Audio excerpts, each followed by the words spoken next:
How's it going, ladies and gentlemen? So we have a pretty sweet topic for this video. I will bring this screen recorder over so you guys can see it. Oh, damn, that shit look nice. Anyways, I'm gonna finish doing my my farm run and we'll get right into it as I walk around with these crazy goblins everywhere. This is fucking crazy. God damn. Anyways, if you guys go right here and you just click, it will redirect you straight to the actual forum post, which was made by the ML Goody. So I'm going to briefly read over this for you guys, and then I will give you guys my opinion, and I will ask you guys your opinion. If you guys haven't read this yet, obviously. So Corp Beast is being released.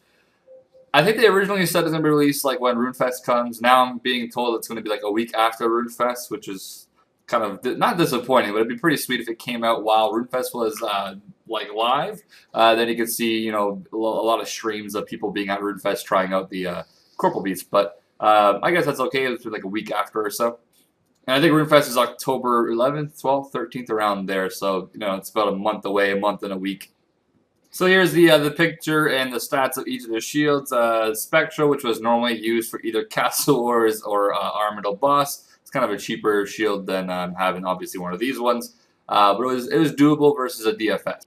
And that's mostly because it has a tiny bit less defense than DFS, but it has a 30 mage defense. And I think DFS is like negative 10 mage defense or some crap, or maybe that's negative mage 10 attack, but I don't think DFS has any mage defense at all, so this is plus 30, which is pretty damn huge. Although, there is a demon word, how the fuck you say that, one of those new, sort of new shields that came out, like just like an obsidian shield, it's just kind of recolored green. That one gives you range attack bonus, and I think it's like 20 mage defense or something like that, so that one's optional as well, so you can either one of the two. Spectral, I can't see it being too high because it's always been one of the most useless Corporal Beast drops as opposed to the Sigil drops. We have the Arcane, obviously, which there is obviously another shield that works kind of just like this one, but I believe it has no melee defense and just has a mage attack or somewhere around the lines of that. I've never used the mage one, but it looks just like an obsidian shield as well. And it's from the Wilderness Boss, and there's a Chronicle over here. I'm going to catch it. I am actually playing on 2 games while doing this. So there's RS3, and there's woodcutting down there. Chop the tree, you idiot. There we go, good boy.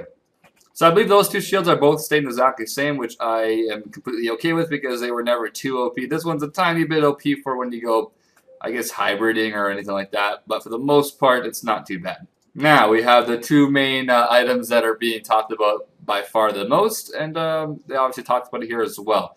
Now, one thing I think they also did mention here, or if they didn't, I also thought about it as well. One thing people need to really remember is that when these Divines and Legions were out in the game, bossing was very easy for the simple fact that we had a familiar back then as well. Summoning was out already, and basically if you had a pack, yeah, that was the reason why you could stay at a boss for a very long time.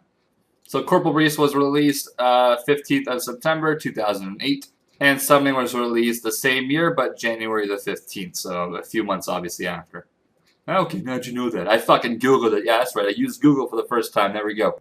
You guys probably thought I was smart and I actually remember the exact date. Screw that shit. I just looked it up. But yes, when they made that point, I kind of thought that is very true. A lot of bosses did become easier because of the pack yak. Not necessarily the Spectrals and all, or the Arcane and the, you know, these 2 right here, Divine and Legion. But it was mostly because of something like a pack yak. A unicorn helped a lot as well, obviously. The moss and fire titans that healed you and they did combat alongside of that. That is mostly what made bossing OP. I mean, the fact that you can bring more than one entire inventory in a pack yak. Not to mention when you go to Gower's Legend, you always need a few items that you can't really use at the boss, i.e. hammer, teleport, bones of peaches, blah, blah, blah. By the time you end up having all the extra stuff, you have like 20 spaces left for potions. But then your pack yak holds like 30, which is a huge impact. That's like way more than double. It's like 150% more potions. So keep in mind that is what made bossing very OP with the shields, was because that you could have those extra 30 potions as opposed to the 20 that you're bringing already. Now they have nerfed down the shields a tiny bit. I do agree with them still dropping shields. I think shield slot's probably one of the best things that you want to bring to the game because there's not really much of an expansion there. You don't want to destroy a whip yet at this point at least. You want to keep whip to be good. Not too many shields out there. There's a few newbier ones obviously that came out from the Wilderness, and there's obviously the DFS, but there's not too much of any shields that have been in the game. So I believe that Elijah is staying the exact same. Actually, it's 70% chance of protecting 25% damage. So If someone hits 100 on you, it's going to be a 75 instead, but that's only 70% of the time. And it's going to have relatively good stats. And there's another Chronicle over there. Let me look at that. 3 prayer bonus. They all do have 3 prayer bonus, by the way, not just the top 2. So, yeah. So I don't think they actually nerfed anything about the Elysian, but they have nerfed the Divine. Not by much, so it's kind of what surprised me, but they hardly really nerfed it. This is kind of what it used to have right here. 100% chance of 30% protection. And they're going to nerf it down to 25%, 100% of the time. So it's basically just like an Elysian, but it's just 100% instead of 70% of the time.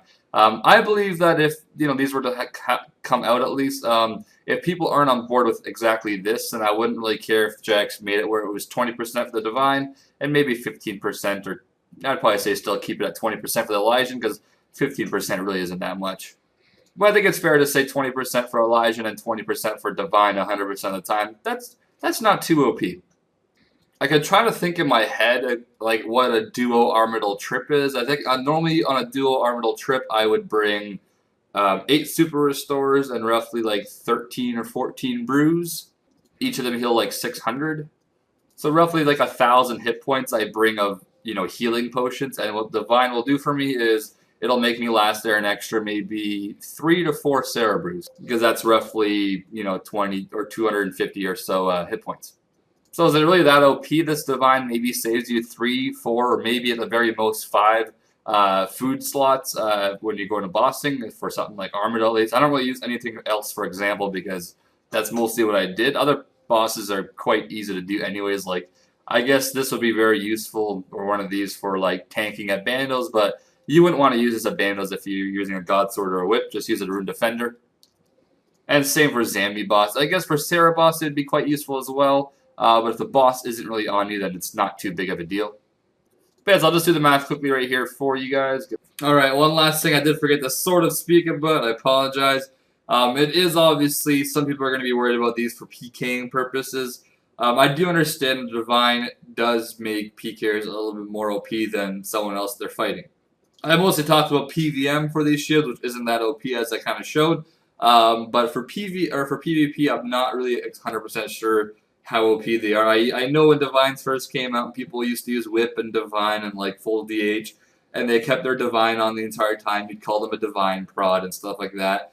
Some people would bring like a Dragon Defender or Rune Defender switch so they can put on the shield when they need to heal or something like that. I understand that it doesn't too much ruin PvP, but it can if somebody does have it. I would simply say just don't fight someone that has a shield. That's as easy as that. If they don't have the shield, you fight them. If they have it, you say no thank you, or you go rag them for, or else 250k. But yeah, that's my advice for anyone that's PKing is about to go up against one of these people. I mean, it's your choice to fight them. It's not like the shield is ruining what you're doing. It's why choose to fight him when you can find someone that doesn't have a Divine or an Elysian. Obvious choice.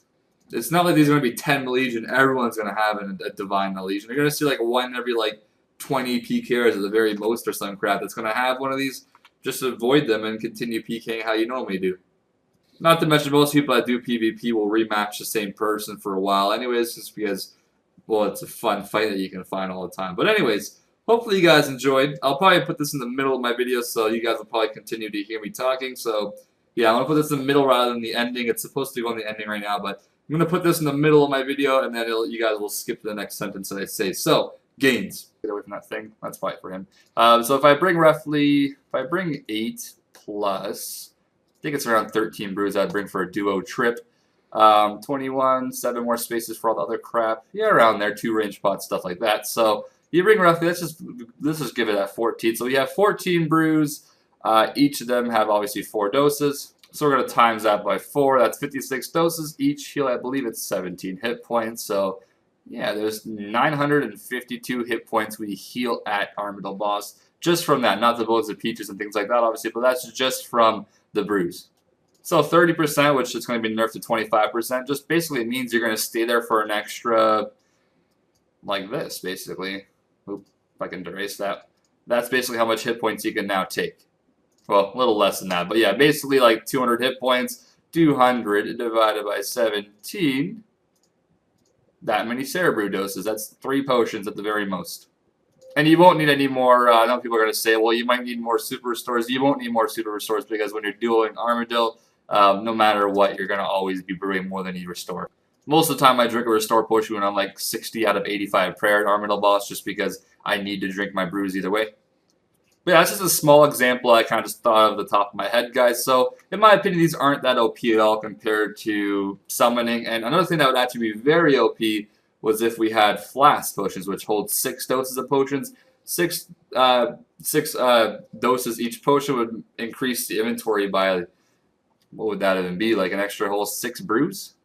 So adding something like a Spirit Shield isn't as OP as people might think. I mean, it's released in 2008, like I said, so it's only a year after the current date that we have in Old School, so it's not like, oh, it's not Old School anymore. It's released like a year and a few months after the actual release date of the current game that we have. And not to be mean or anything, but you can't really call RS Old School anymore, obviously. We've said that for a long time, but it's changed since Old School, and it seems like a lot of people enjoy it anyways. So I have faith in all the updates that they basically do because they never seem to fail.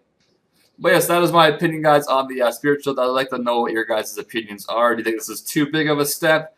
Or are you excited, I guess, for it? Or do you guys think it's not that OP? Now, keep in mind, these shields will be quite expensive as well. So it's not like everyone's going to have these shields when they're doing bosses.